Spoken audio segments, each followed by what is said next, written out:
If I walked out of a nightclub with 30 hot guys in my hands, they'll call me something else. Oh, absolutely, yes.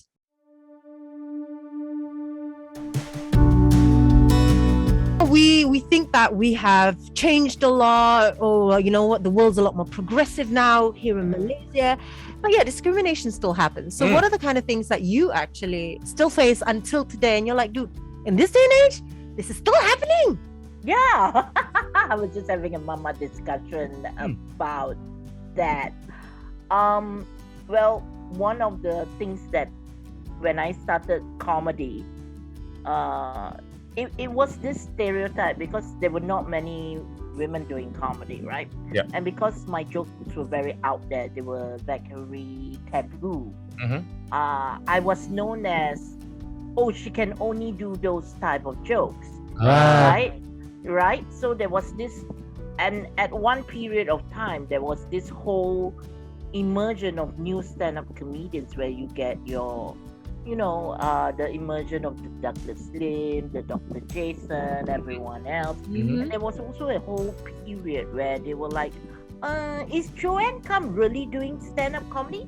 I mean, is what she's doing really stand-up, Oh, they even question So they're like, oh, stand-up, you have to write your own things, you have to write your own material, you have to... So there was this little chatter, of course not by the boys that we know right now, but also because I've been doing it for so long, I show them like, it's also consistency.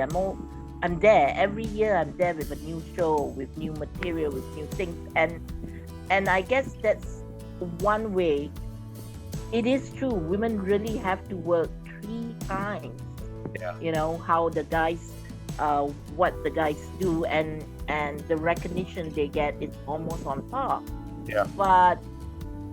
But being one of those, being actually the first women to start the ball rolling in terms of comedy, it is, there is stigma, there is taboo, but you have to break them. It's exactly what this year's International Women's Day message is: break the bias, because there is out there, and you yourself need to take that on as a challenge. I think every woman in their daily lives do that. You don't even realize that.